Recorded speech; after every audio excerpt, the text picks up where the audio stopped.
ಈ ಒಂದು ಸೈನ್ಸ್ ಅರ್ಥ ಮಾಡ್ಕೋಬೇಕು. ಪ್ರತಿಯೊಬ್ಬರು ಓದ್ತಾರೆ, ಎಲ್ಲರೂ 1 ವರ್ಷ ಓದಿ ಓದಿ ಕೊನೆಯದಾಗಿ ಬರೀತಾರೆ. ಅಂದರೆ ಎಕ್ಸಾಮಲ್ಲಿ ನೀವು ಹೇಳಿದ್ರೆ ಮಾರ್ಕ್ಸ್ ಕೊಡಲ್ಲ, ಪೇಪರಲ್ಲಿ ನೀವು ಬರೆದಿದ್ರೆ ಮಾರ್ಕ್ಸ್ ಕೊಡ್ತಾರೆ. ಒಂದು 40 ಮಿನಿಟ್ಸ್ 30 ಮಿನಿಟ್ಸು ಸ್ಟಡೀಸ್ ಮಾಡಿ ಒಂದು 10 ನಿಮಿಷ ಅದೆಲ್ಲ ಬರೀಬೇಕು. ಓಕೆ, ಕಾನ್ಸಂಟ್ರೇಷನು ಬರುತ್ತೆ.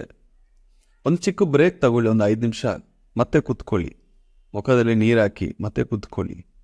ಓಕೆ, ಆ ಕಾನ್ಸಂಟ್ರೇಷನ್ ಅನ್ನೋದು, ಆ ಇಂಟ್ರೆಸ್ಟ್ ಇರಬೇಕು. ಒಂದು ಸಬ್ಜೆಕ್ಟ್ ಮೇಲೆ ಆ ಪ್ರೀತಿ ಇದ್ದರೆ ನಿದ್ರೆ ಬರಲ್ಲ. ಈಗ ಈ ಫಿಸಿಕ್ಸು ಕೆಮಿಸ್ಟ್ರಿ ಬೋರು ಅಂತ ನೀವು ಕೂತ್ಕೊಂಡಿದ್ರೆ ನಿದ್ರೆನೇ ಬರುತ್ತೆ. ಒಂದು ಸ್ಟಡಿ ಹವರ್ಸ್ ಒಂದು 3 ಅವರ್ಸ್ ಇಲ್ಲಾಂದರೆ 5 ಅವರ್ಸ್ ನಾವು ಕೂತ್ಕೊಂಡಿದ್ರೆ ಒಂದು 5 ಇಂಟರ್ವಲ್ಸ್ ಇರಬೇಕು. ಇಂಟರ್ವಲಲ್ಲಿ ಒಂದು 5 ನಿಮಿಷ ಮತ್ತೆ ಮೊಬೈಲ್ ನೋಡೋದು ಇದೆಲ್ಲ ಮಾಡಬಾರ್ದು.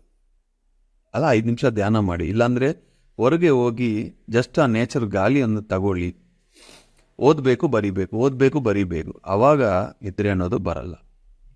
ಆ ಥರ ಈ ಪಿರಮಿಡ್ಸು, ಈ ಸ್ಮೋಕಿ ಕ್ವಾರ್ಟ್ಸ್ ಕ್ರಿಸ್ಟಲ್ಸು ಇವು ಹತ್ರ ನಾವು ಇಟ್ಕೊಂಡಿದ್ರೆ ನಮ್ಮ ಕಾನ್ಸಂಟ್ರೇಷನ್ ಫೋಕಸ್ ಹಂಗೆ ಹೋಗಲ್ಲ.